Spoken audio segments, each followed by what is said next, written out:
تو ہم اس رات کو پائیں گے۔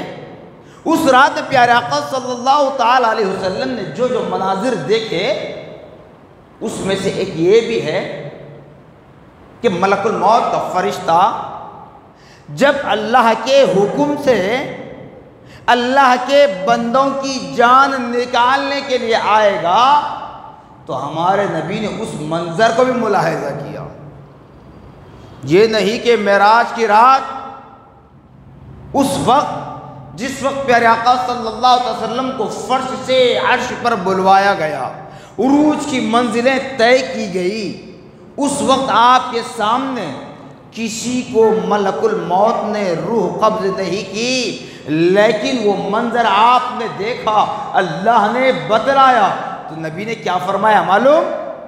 آج ہم، اس لیے میں بارہا کہتا ہوں، مسلمان ہے ضرور، مسلمان ہے ضرور، کامل مومن بننے کی کوشش کریں۔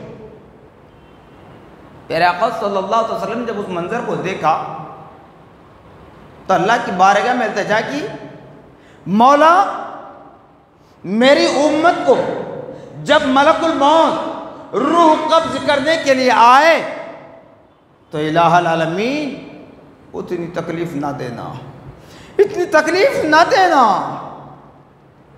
دیکھیے آج ہم اپنے ماں باپ کی نافرمانی کرتے ہیں، ماں باپ کبھی غصے کی حالت میں ہمیں زبان سے کچھ الفاظ کہہ دیتے ہیں، غصے کی حالت میں کچھ کہہ دیتے ہیں تو اولاد ماں باپ سے ناراض ہو جاتی ہے۔ ماں باپ کا غصہ کچھ دیر کے لیے ہوتا ہے، لیکن آج ہم نوجوانوں کا یہ عالم ہے کہ ہم ماں باپ سے خط تعلق کر لیتے ہیں تھوڑی سی زندگی کے لیے، لیکن وہ ماں باپ جب غصہ ٹھنڈا ہو جاتا ہے تو اپنی غلطیوں پر نادم ہوتے ہیں، اللہ کی بارگاہ میں گریہ گزاری کرتے ہیں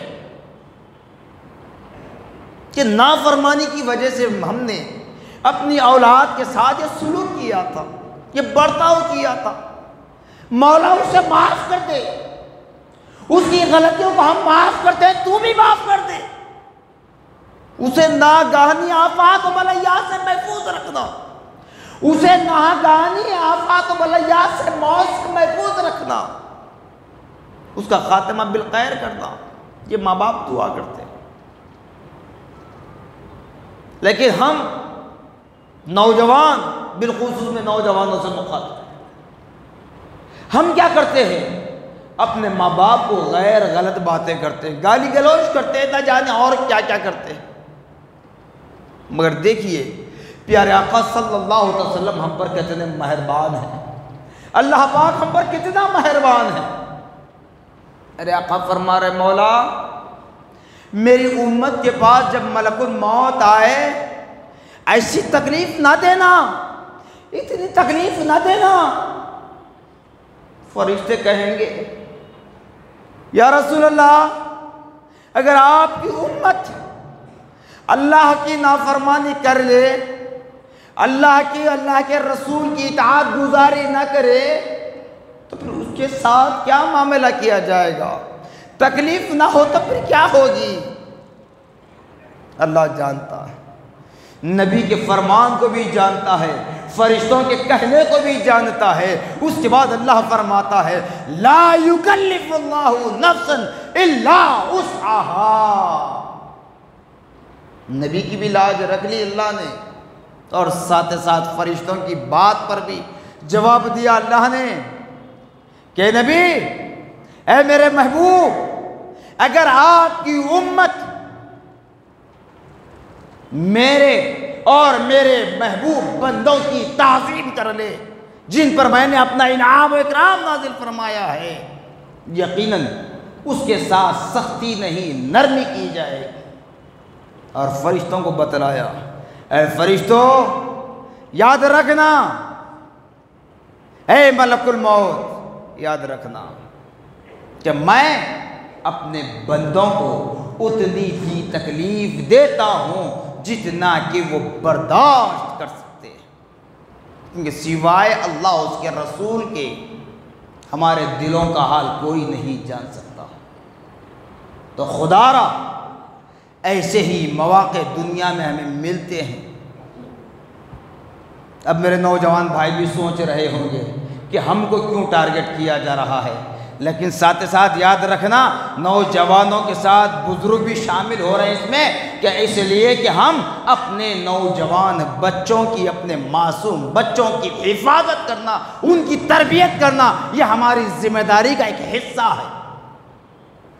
کیونکہ ماں باپ کا حق اولاد پر سب سے زیادہ یہ ہے کہ اس کی صحیح تربیت کی جائے، اس کو کم سے کم ایک نمازی بنایا جائے، اس کو کم سے کم نماز، روزہ، زکوٰۃ، حج، قربانی، طہارت، غسل، تیمم، وضو یہ کیا ہے اس کو بتا دیں۔ ضروری نہیں کہ ہر ماں باپ اپنے بچوں کو عالم بنائے، فاضل بنائے، مفتی بنائے، پیر بنائے، مرشد بنائے، یہ ضروری نہیں ہے۔ اتنا ضرور ہے کہ وہ اللہ کے فرض کردہ چیزوں پر اس کو کاربند کرے، ورنہ ان اولاد کو بھی جواب دینا ہے، ماں باپ کو بھی جواب دینا ہے کل میدان محشر۔ جیسا کہ میں نے بارہا کہا کہ اسلام کا معاملہ ہی کچھ ایسا ہوتا ہے کہ بولنے بیٹھ جائیں راتیں دنیں ختم ہو جاتی، وقت کافی نہیں ہوتا، اس لیے کچھ باتیں رہ جاتی ہیں۔ لیکن ایک بات یاد رکھ لیں، آج جنوری کی 12 تاریخ ہے، کل کا دن 13 تاریخ کا دن ہے، ہمارے غیر مسلم بھائیوں کا تہوار ہے، لیکن ہمارے نوجوان اس میں ملوث نظر آتے ہیں۔ بتائیے آپ کا ایمان رہے گا؟ کیوں؟ میں نہیں کہتا کہ پتنگ اڑانا غلط ہے، چلیے ٹھیک ہے، مانا ایک شوق ہے، ایک کھیل ہے، کسی اور وقت میں بھی آپ کر سکتے ہیں۔ یہ غیر مسلم بھائیوں کے تہوار میں شامل ہو کر چھتوں پر چڑھ کر پتنگ اڑانا، راستے میں پتنگیں گر رہی ہیں، اس کا جو پہلے دھاگا ہوا کرتا تھا، ہم بچپن میں دیکھتے تھے دھاگا ہوا کرتا تھا، تاگا، لیکن آج اس میں مانجا آ رہا ہے۔ کیسا مانجا؟ کسی کا گلا کٹ رہا ہے، کسی کی ہاتھ کٹ رہی ہے، کسی کی انگلیاں کٹ رہی ہے، کسی کو کچھ نقصان ہو رہا ہے۔ صاحبان محترم، اللہ پاک نے دین اسلام میں ایسے خوشی کے مواقع عطا فرمائے ہیں، الحمدللہ ثم الحمدللہ، کروڑوں حمد و ثنا اللہ اس کے رسول کے لیے کہ انہوں نے ہمارے لیے ایسے تہوار کے دن، ایسے عید کے مواقع، ایسے خوشیوں کے لمحات عطا فرمائے ہیں جس میں خود بھی کھا پی کر مست رہیں اور اپنے اہل و عیال کو بھی کھلا پلا کر خوش رہیں، اپنے اڑوس پڑوس کو، اپنے غریب، یتیم، مسکین بھائیوں بہنوں کی ہم مدد کر سکے۔ ایسے تہوار، ایسی عید، ایسی خوشیاں، ایسے متبرک دن، ایسی مقدس راتیں اللہ نے ہمیں عطا فرمائی، لیکن اس وقت ہم سڑکوں پر گاڑیاں لے کر نظر آتے ہیں اور غیر مسلم بھائیوں کے تہوار میں بڑے پیش ہوتے ہیں۔ تو یاد رکھ لیں، پتنگ اڑانے کا اتنا ہی شوق ہے، آپ اڑائیں، میں منع نہیں کروں گا، لیکن کل کے دن میں جو ان کے مقررہ ایام ہیں، 2 دن، 3 دن، 5 دن، ان ایام میں آپ پتنگ نہ اڑائیں۔ ارے پتنگ نہ اڑانا یہ تو بہت دور ہے، بڑا افسوس ہوتا ہے، تعجب ہوتا ہے۔ اللہ کے گھر میں کھڑے رہ کر کہہ رہا ہوں، ممبر رسول کے زیر سایہ، آپ نکل کر کل دیکھ لیں، آج رات سے ہی دیکھ لیں، مسلمان گھروں پر ڈی جے لگا ہوا ہوتا ہے، مسلمانوں کے گھروں پر ڈی جے لگا ہوا ہوتا ہے، گانے گائے جاتے ہیں، ناچ گانا ہوتا ہے، پتنگیں اڑائی جاتی ہیں۔ حد تو یہ ہے، نوجوان بچوں کے ساتھ ساتھ بچیاں بھی چھتوں پر ہیں۔ اب بتائیے ہمارا مسلمان کہاں جا رہا ہے؟ میں نے ہر وقت کہا، عقیدے کی بات آئی تب بھی کمر بستہ ہو جاتا ہوں، اتحاد کی بات آئی تب بھی کمر بستہ ہو جاتا ہوں، جب اصلاح کی بات بھی آئی برجستہ کہہ دیتا ہوں، چاہے کوئی راضی ہو یا ناراض ہو، بس پرواہ مجھے یہ ہے کہ اللہ اس کا رسول راضی ہو جائے۔ صرف ہم ایک ہی چیز میں پڑے ہیں، امت کہاں جا رہی ہے؟ اللہ اس کے رسول نے ہمارے لیے کیا کیا سوچ کر مقامات دینے کے لیے بیٹھے ہوئے ہیں، اور ہم اپنے وقار کو کیسے مجروح کر رہے ہیں میرے بھائی، بتائیے۔ کتنے بچے اس میں نقصان اٹھاتے ہیں، کوئی مر بھی جاتا ہے، کس کا گھر اجڑ رہا ہے، کس کے ماں باپ کو تکلیف ہو رہی ہے، کن ماؤں باؤں کا سایہ اڑ رہا ہے۔ کتنی محبت سے ہمارے ماں باپ نے ہمیں پالا پوسا، ہم ان کے احسانات کا بدلہ چکانے کے بجائے ان کو مزید اور تکلیف دیتے ہیں۔ خدا را واقعی اگر سچے دل کے ساتھ یہ مانتے ہو کہ ہم اللہ کے بندے ہیں، کامل مومن بننا چاہتے ہیں، رسول اللہ کے عاشق ہیں، اولیاء کے عاشق ہیں، تو اپنے گھروں سے وہ ڈی جے کو بند کر دیں۔ جبکہ اسلام ناچ گانے کو پسند نہیں کرتا، ڈی جے کو پسند نہیں کرتا، لیکن آج ہم تھوڑی دیر کی خوشی کے لیے غیر مسلم بھائیوں کے تہوار میں شامل اس طرح ہو جاتے ہیں۔ آپ آج شام سے نکل کر دیکھ لیں، غلط کہہ رہا ہوں تو آپ کی ہر شرط میرے لیے قبول ہے۔ جتنا غیر مسلم نہیں کر رہا ہے اتنا مسلمان کر رہا ہے، اتنا مسلمان کر رہا ہے۔ اب نہ جانے اور کیا کیا برائیاں ہوتی ہیں۔ ناچ گانا اگر اتنا کہہ دیں جیسے پیارے آقا نے فرمایا، اس کے مطابق ہر برائی ہے، گناہ کبیرہ ہے۔ بنا دیکھے تہمت لگانا یہ مقصد نہیں ہے، حقیقت کہہ رہا ہوں۔ کوئی کلب میں جا رہا ہے، کوئی کہیں جا رہا ہے، اب بتائیے وہاں جا کر کرتے کیا ہیں؟ پھر مصیبت آ جائے جب اللہ کی بارگاہ میں شکوہ کرتے ہیں۔ کام اپنے پورے برابر کریں، مستی اپنی پوری کریں۔ ارے میں نے بارہا کہا، مسلمان اگر مار کھا رہا ہے، مسلمان اگر ظلم کا شکار ہو رہا ہے، تو یہ کسی غیر مسلم کی مجال نہیں ہے، کسی یہود و نصارہ کی مجال نہیں ہے۔ مسلمان اپنے ہاتھوں سے اپنے پیروں پر کلاڑی مار رہا ہے، اپنے ہاتھوں سے اپنا گڑھا کھود کر اپنے آپ کو اس گڑھے میں ڈھکل رہا ہے۔ ارے پیارے آقا نے فرمایا، اتقوا فراست المومنین۔ لوگوں، ساری دنیا کے سارے کلچر کے لوگوں سے، سارے مذاہب کے لوگوں سے مخاطب ہو کر میرے نبی نے کیا فرمایا؟ اے نادانو، میری امت کو ایسا نہ سمجھنا، بلکہ مومن کی فراست سے ڈر۔ کیوں؟ اے غیرت مند ایمان والو، نبی فرما رہے ہیں ینظروا بنور اللہ۔ جب مومن دیکھتا ہے، ظاہر آنکھ اس کی ہوتی ہے، اللہ کے نور سے دیکھتا ہے۔ اب اس سے بڑی بشارت اور کیا چاہیے آپ کو؟ اس سے بڑی خوشخبری کیا چاہیے؟ ارے نبی نے جس چیزوں کو حرام کیا وہ چیزیں ہم آج استعمال کر رہے ہیں۔ ہیپی نیو ایئر گزرا آپ کا، نیا سال گزرا آپ کا، شراب آپ نے پی، کیا جواب دو گے میدان محشر میں؟ نماز پڑھنے کے لیے ہمارے پاس وقت نہیں ہوتا، اذان ہوتی ہے، مؤذن کہہ کر پکارتے ہیں اللہ کے گھر سے، حی علی الصلاح حی علی الفلاح۔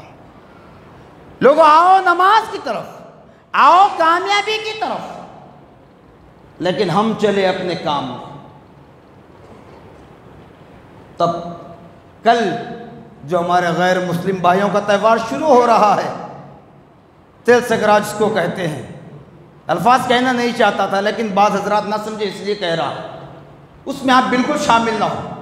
یاد رکھ لیں، اگر ایسے موقع پر ملک الموت آ جائے، آپ کی روح قبض ہو جائے تو کیا کرو گے؟ کیا کرو گے؟ اور یہاں تک بتلایا گیا انسان جس حالت میں مرتا ہے میدان محشر میں اسی حالت میں دوبارہ زندہ کیا جائے گا۔ اگر میں برا ہوں، برا کام کر رہا ہوں، بری جگہ پر، بری حالت میں مجھ پر موت واقع ہو، میری ماں ہو، میرا باپ ہو، میرا بھائی ہو، میری بیوی ہو، میرے بچے ہو، میرے کوئی رشتہ دار ہو، میرے دوست احباب ہو، میرے چاہنے والے ہو، اس برائی کو چھپانے کی کوشش کرتے ہیں، ڈھانکتے ہیں، عیب کو ڈھانکتے ہیں۔ لیکن کیا ہوگا؟ یہاں وہ برائی تمہاری چھپ جائے گی، میدان محشر میں چھپنے والی نہیں ہے۔ کیوں؟ جس حالت میں مرو اسی حالت میں تمہیں دوبارہ زندہ کیا جائے گا حساب و کتاب کے لیے۔ کیا جواب دو گے؟ اذانیں ہوتی ہے، ہمارے گھروں پر ڈی جے چل رہے ہیں، اذانیں ہوتی ہے، ہم پتنگ اڑانے میں مصروف ہیں، نہیں معلوم ہماری زندگی کی پتنگ کب اڑنے والی ہے، ہماری زندگی کی پتنگ کیسے اڑنے والی ہے۔ اب تو ڈیجیٹل دور ہے، 5G کا دور ہے، پتنگ کے اندر لائٹ ڈال کر جلا رہے ہیں، اڑا رہے ہیں، نہیں معلوم تمہاری پتنگ کیسے اڑے گی، لیکن قبر میں تو اندھیرا ہی ہوگا میرے بھائی، قبر میں تو اندھیرا ہی ہوگا۔ کم سے کم اس دنیا میں رہ کر ایسے اعمال کر لیں جس سے اللہ اس کا رسول راضی ہو۔ جب تمہیں قبرستان میں لے جا کر قبر میں اتار کر مٹی ڈالی جائے گی تو وہاں تمہیں اگر اجالا چاہیے، وہاں راحت چاہیے، وہاں سکون چاہیے، تو اللہ اس کے رسول کی رضا کے لیے اعمال صالحہ کرنے کی کوشش کرے۔ اس لیے قرآن نے کیا فرمایا؟ قرآن کہہ رہا ہے لوگوں میں اللہ کا کلام نبی محمد الرسول اللہ صلی اللہ علیہ وسلم پر نازل ہوا ہوں۔ لوگوں، میں مومنوں کے لیے ہدایت بھی ہوں، میں مومنوں کے لیے شفا بھی ہوں، میں مومنوں کے لیے گائیڈ بھی ہوں، میں اللہ کا کلام۔ چاہے تم مجھے مانو یا نہ مانو، قبول کرو یا نہ کرو، تسلیم کرو یا نہ کرو، ادب کرو یا نہ کرو، پڑھو یا نہ پڑھو، سنو یا نہ سنو، تعظیم کرو یا نہ کرو، یہ تمہاری مرضی ہے۔ لیکن مرنے کے بعد جب میدان محشر برپا ہوگا، قبر کی زندگی سے ہی تمہارا عالم شروع ہو جائے گا، لیکن میدان محشر میں جہاں جواب دینے کے لیے تم کو کھڑا کیا جائے گا، ایسے میں تم کو تمہارا جواب دینا ہوگا، مجھ کا جواب دینا ہوگا، مجھ کو میرا جواب دینا ہوگا۔ مرضی ہے تمہاری، اختیار ہے تمہارا، رائٹس ہے تمہارے۔ اسی لیے سورہ کافرون کی آخری آیت میں نے پڑھی تھی، لکم دینکم ولی دین، تمہارا دین تمہارے ساتھ، میرا دین میرے ساتھ۔ مطلب یہ نہیں کہ مومنوں کا دین الگ، قرآن کا دین الگ نہیں، مطلب یہ ہے کہ تم کو تمہاری قبر میں جواب دینا ہوگا، میدان محشر جب برپا ہوگا، میزان میں اعمال تولے جائیں گے، وہاں پر تم کو تمہارا جواب دینا ہوگا، رب کی بارگاہ میں میں میرا جواب دوں گی۔ قرآن کہہ رہا ہے کہ لوگوں سدھر جاؤ، سنور جاؤ، سدھر جاؤ، سنور جاؤ، ورنہ پھر قیامت کے دن پچھتاوا ہوگا۔ یہاں تک یہ بتایا جا رہا ہے دنیا میں انسان جس چیز سے محبت کرتا ہے، جس چیز سے محبت کرتا ہے، قبر سے جب دوبارہ اٹھایا جائے گا تو انہی چیزوں کے ساتھ اٹھایا جائے گا، انہی چیزوں کے ساتھ اٹھایا جائے گا۔ تو بہرحال ہمیں بڑی تکلیف ہوتی ہے ایسی باتیں جب سنتے ہیں، ہمارے کان بجنے لگتے ہیں، ہمارے گھروں کے ہارٹ کے مریض پیشنٹ یاد آ جاتے ہیں، لیکن جب پتنگ اڑ رہی ہے، ڈی جے لگ رہا ہے، ایسے سمے میں، ایسے وقت میں کوئی ہارٹ پیشنٹ یاد نہیں آتا، کسی کے کان نہیں بجتے، کسی کو آواز سے تکلیف نہیں ہوتی۔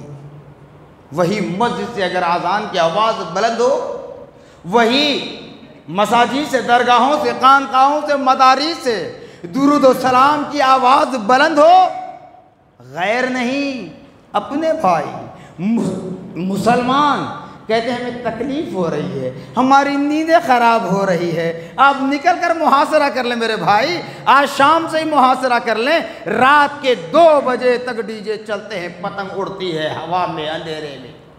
بار بار کہہ رہا ہوں، نہیں معلوم زندگی کی پتنگ کب اڑنے والی ہے، کیسی اڑنے والی ہے، ملک الموت کو کیسا مانجا بنا کر لائیں گے۔ خدا را اپنی زندگی کے پتنگ کے کنے سے ہی کر لو، تاکہ جب کسی کے کاندھوں پر تم سوار ہو تو انہیں بوجھ محسوس نہ ہو۔